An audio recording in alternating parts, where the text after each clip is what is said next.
Alright, magandang hapon mga kaibigan. This is Channel Reds at nandito po tayo ngayon sa Distrito 6, which is kasama natin isang masipag, hindi natutulog, may pagka-vampire din. Ito po ngayon ay chairman sa Barangay 628, tama? Yes. And then, running for councilor dito po sa Distrito 6. Ayan po, si Consi, idiretso na natin, Consi Kid Marasigan. Conse, thank you for the time. Alam kong marami kang ginagawa at may assembly kayo ngayon, pero pinagbibigyan nyo pa rin ang Yormes profiles natin. So, unang tanong, sino nga ba si Conse Kid Marasigan? Si Conse Kid Marasigan ay dating kagawad, nakadalawang termino ako, at naging barangay chairman, 3 termino hanggang sa kasalukuyan. At ako po ang founder ng samahan ng mga chairman sa buong Santa Mesa na binubuo po ng 4 na zona, 27 barangay. At ako rin po ang kauna naging presidente ng aming samahan ng Anak ng Santa Mesa, asosasyon nagkakaisang anak ng Santa Mesa. At ako po ay pinanganak dito rin sa itong barangay na to ng isang Manila Police na retired na si Gabriel Marasigan, na siya ngayon ay pumanaw na rin yun. At ang aking naman nanay na si Cornelia Marasigan, Jumangco Marasigan, ay ngayon ay nasa abroad, nasa Amerika po, kasama ang aking mga kapatid. At ngayon po, bilang isang barangay chairman na last termer, napili po ako isa sa mga Yormes Choice, at yun naman po ay aking pinasasalamatan, at napili po ako na isang matatag at sistemado na partido, Aksyon Demokratiko. Sa nakikita ko po sa takbo ng aming partido ngayon, samahan ng Yormes Choice, kasama po namin si Vice Mayor Chi Atienza at si Congressman Joey Uy, na ngayon ay kasalukuyan din siyang konsehal ng ika-6 na distrito ng Distrito 6, ng itong distrito na ito. Sa ngayon po, natutuwa rin po ako at naging isa po ako sa sinasabi nilang Yormes Choice, dahil alam ko po ang pagsama ko po sa Yormes Choice ay talagang pagsama ko po sa Yormes Choice, isang talagang matatag na samahan o partido sa politika. Ako po sa mga kadistrito ko, kung ako man po ay papalaring itong eleksyon na to sa darating na Mayo, sa eleksyon ng local government at national election, ang magiging unang proyekto ko po ay ang para sa mga kabataan. Papalawigin ko po ang sports dito sa ika-6 na distrito, ang basketball po para sa mga kabataan, para maiwas po sila sa mga masasamang bisyo. Ganon din po sa mga kababaihan at mga LGBTQ+, sa pamamagitan po ng sports na volleyball, para lahat po sila may pagkakaabalahan. Hindi lang po sa kabataan na lalaki, babae man, o LGBTQ. At hindi rin din po doon nagkatapos. Siyempre po, ang mga mahal ko sa buhay, ang mga senior citizen, na magkakaroon po ako ng proyekto para sa kanila, na mga pangangailangan nila, na una-una pangangailangan nila ay siyempre yung pong kanilang pang-maintenance sa araw-araw, kanilang vitamins at mga pangangailangan na gamot para sa kanilang sarili, na lalo na po yung mga salat po na mamamayan po ng ika-6 na distrito, na mga alam naman natin may kahirapan ngayon itong panahon na to, siguro naman po ay malaking tulong na po ang ibababaan ko sila ng ganung proyekto. At hindi na po sa mismong halimbawa po ako ay mahalal bilang isang konsihal, hindi na po para sila pumunta pa sa opisina sa City Hall. Ako na po ang bababa sa kanila at magkakaroon po at pipilitin ko po magkaroon parang ng isang sasakyan na andun na ang mga gamot, vitamins para po sa mga senior citizen na ako na po mismo magbababa sa kanila. Iikutan ko po, pupuntahan ko ang bawat barangay para po hindi na po sila maabala. Alam naman po natin pag sinabing senior ay medyo, sabi nga ni Yorme, ay malapot na ang mga dugo, yung bang aga sila magising, at kumbaga sana iba na po ang kanilang pangangatawan. Siyempre po hindi nakakaya ng bata pa na masigla at malakas. Kaya ako na po ang mismong bababa sa mga barangay para po sa mga senior citizen. Ganun pa man po, ako po si Raul Kid Marasigan. Ipinanganak po dito sa Barangay 628, Laking Maynila po. Kid Marasigan, bagong muka, bagong pag-asa ng Distrito 6, Manila, God first. Ayun. So, Konse, itagdag ko lang. Younger years, saan ka nag-elementarya, nag-high school, college? Saan ba ito? Nag-elementaryo po ako sa Pio del Pilar Elementary School, dyan po sa May Poresa. At ako po ay nag-aral ng first year hanggang second year high school sa B. Mapa High School, dyan po sa May Menjola. At ako po ay nag-transfer ng third year hanggang sa gumraduate ako ng high school sa De Ocampo Memorial College, dyan po sa May Poresa rin. At ako po ay nag-aral sa Philippine Maritime Institute at doon po ako nagtapos. Yeah. So, ano po ba yung pinagkakaabalahan lagi ni Konse? Ako po kasi ay mayroong trabaho sa costume brokerage po. Sa Russell Costume Brokerage. Pero ako po ay nagsimula sa trabaho na yan noong pong 1989. Tagal na. Hanggang sa kasalukuyan po. Haba na ng servisyo mo. Opo. Galing. 34 years na po ako sa trabaho ngayon. At nung kaya nga po, marami nagsasabi sa pagiging may trabaho ko at ako isang barangay chairman, ay sa laki ng barangay ko ay nagagampanan ko ang pagiging chairman. Sa ngayon, sa ganun ay ako ay may trabaho.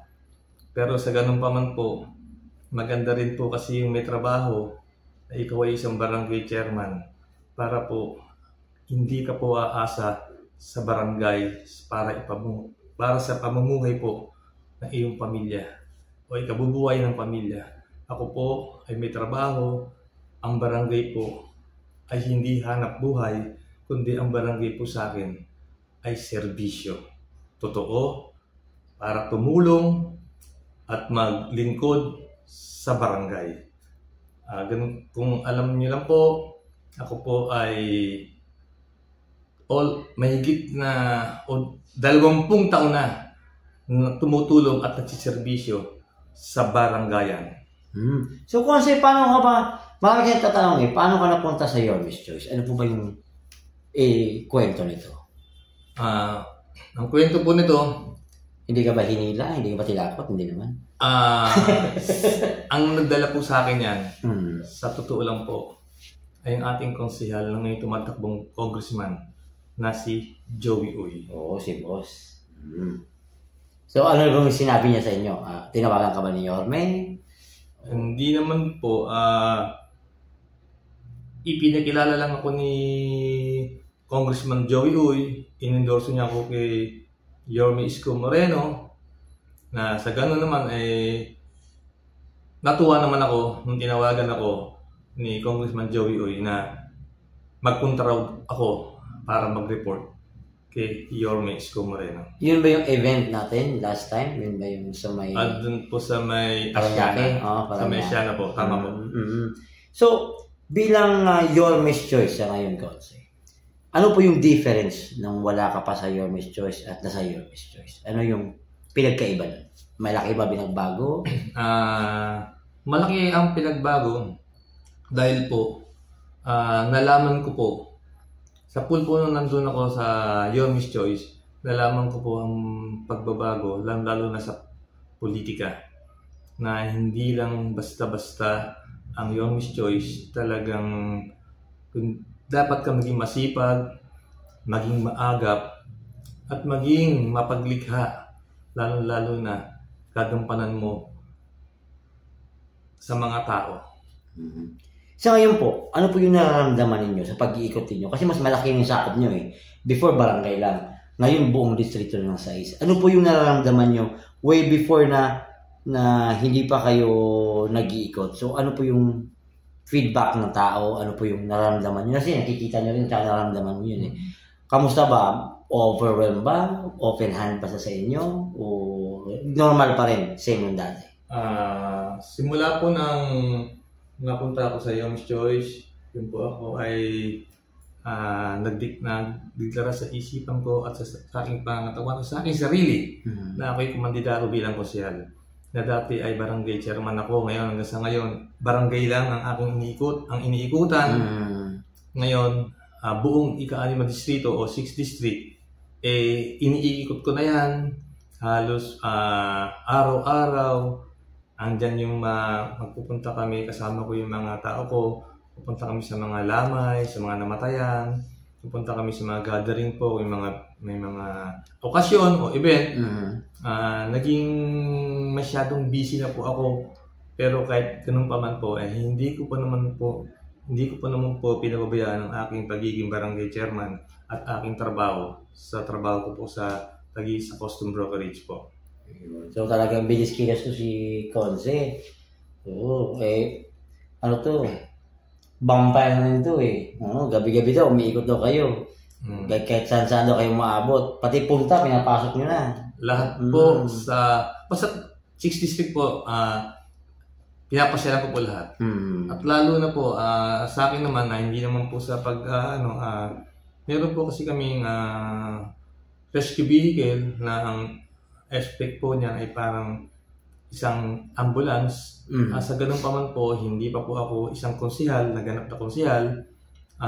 Nakakatulong na po ako sa ating distrito, sa East, dahil po napapagamit po namin ang service po namin na rescue vehicle, lalo na po sa mga may karamdaman na hindi nila kayang tumayo o umupo. Yes.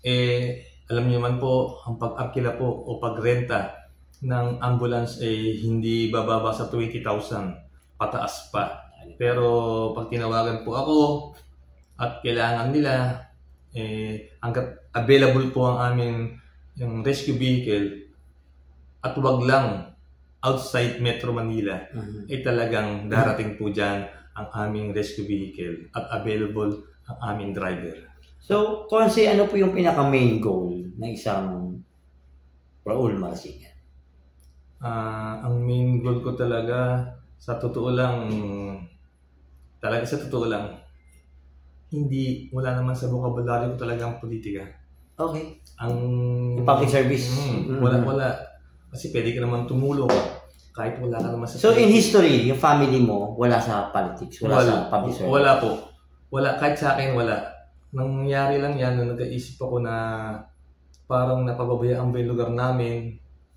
Isa may road 4 na napababayaan po na gusto ko siguro pumasok akong isang kagawad para meron ng representante ang lugar namin. So parang ano yun, parang ikaw na yung tumayo bilang ama sa lugar na yun dahil nakita mo na pababayaan. Opo. At hanggang sa nanalo nga ako bilang kagawad at natulungan ko yung lugar namin hanggang sa maging chairman po ako at lalo ko natulungan ang barangay namin.